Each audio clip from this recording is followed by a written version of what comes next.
Savoir naviguer en 3D est vraiment primordial dans SketchUp. Pour commencer,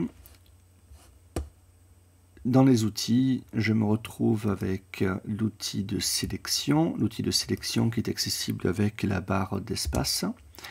Et en bas, nous avons l'outil orbite et l'outil visite. L'outil visite, ça nous permettra de nous déplacer une fois que le modèle sera fait. Et l'outil orbite, qui est accessible par la touche O, voilà, va me permettre, en maintenant le clic, en montant la souris, en descendant la souris, en allant à droite et en allant à gauche, de pouvoir orienter la caméra vers mon sujet. Si je regarde les informations que j'ai en bas de l'écran, il est indiqué qu'en maintenant la touche majuscule, je vais pouvoir déplacer latéralement, verticalement mon objet. La touche option qui va me permettre de suspendre la gravité, voilà, et de faire des rotations. Donc on va éviter d'utiliser cet outil-là. Et je rappelle, si je clique sur l'instructeur, toujours avec l'outil orbite, je vais pouvoir avoir un rappel des raccourcis et des fonctions qui sont utilisées. Peu importe l'outil peu importe l'outil que l'on utilise, j'ai toujours accès en fait à la loupe, donc inutile d'aller chercher la loupe ici. En fait, en tournant la roulette de la souris, je vais pouvoir zoomer directement à l'endroit que je désire. Si par exemple je place ma souris sur le t-shirt du personnage à l'écran, je vais pouvoir zoomer vers cet élément. Il est conseillé de placer la souris toujours sur un objet, et éviter de le déplacer à un autre endroit, parce que sinon on va déplacer son zoom à partir ou vers ce point-là, ce qui peut provoquer des petits problèmes comme cela. Donc pour remédier à cela, on va aller chercher dans l'outil orbite, on va utiliser l'outil zoom étendu. En cliquant dessus, ça va me permettre de replacer mon modèle en plein milieu de mon écran. Je reprends l'outil orbite, évidemment, pour dézoomer, voilà, majuscule pour me déplacer, et voilà. Si l'outil main donc permettait de faire que le panoramique, la loupe ici va me permettre, en montant et en glissant vers le haut et vers le bas, d'agrandir et de réduire. Et si je regarde le raccourci clavier, en appuyant sur la touche majuscule, ça va me permettre de modifier le champ angulaire qui est par défaut à 35 degrés. Le champ angulaire, je vais vous faire voir de quoi il s'agit rapidement. Je dessine un modèle, je prends la flèche, je sélectionne ça. Le champ angulaire, c'est le fait de voir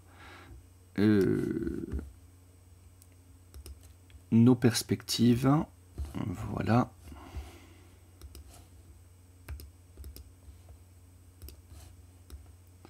Voilà, c'est le fait d'accentuer ou pas notre angle de vue. Donc si je m'avance là, je vois que j'ai vraiment un effet de perspective qui est très important. Là, je suis en champ angulaire à 73 degrés. Si je change le champ angulaire et que je tape juste 35 pour dire 35 degrés, avec la molette de la souris, j'ai un angle de vue qui va être plus logique. Si je tape par exemple 10 degrés et que à la molette de la souris je dézoome, j'ai l'impression qu'il n'y a quasiment pas de perspective.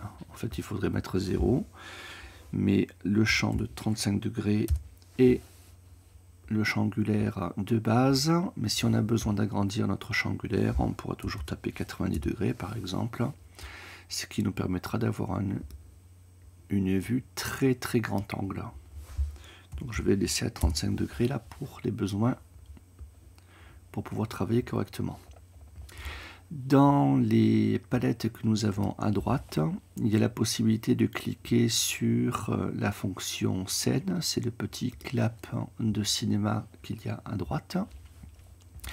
Si je veux changer mon point de vue, au lieu d'utiliser l'outil orbite, je rappelle la touche O, par exemple pour me mettre à la verticale, j'ai un accès qui est quand même beaucoup plus rapide en cliquant sur ces petites scénettes. Donc sur le côté en haut à gauche, je peux visualiser la vue sur le côté gauche et arrière, mais je pourrais cliquer ici sur la maison vue de face. Voilà, cliquer sur la maison vue du toit pour avoir l'élément à la verticale. Donc en général, on peut cliquer sur la maison dans ce sens-là ou dans ce sens-là. Si je clique sur le cube qui est ici, ce sont des projections parallèles, ce qui nous permettra d'éliminer toutes les perspectives.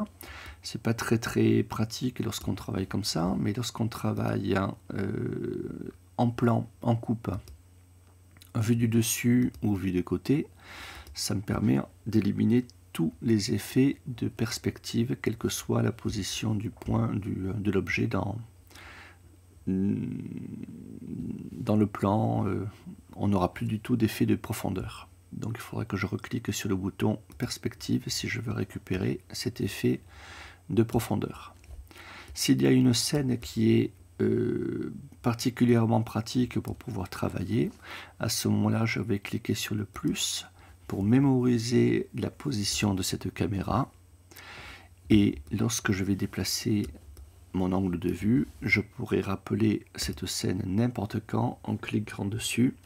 Je pourrais éventuellement éliminer le petit effet d'animation en cliquant sur paramètres et en demandant à ce que la période de transition soit par exemple beaucoup plus courte, ou tout simplement en décochant activer les transitions entre les scènes.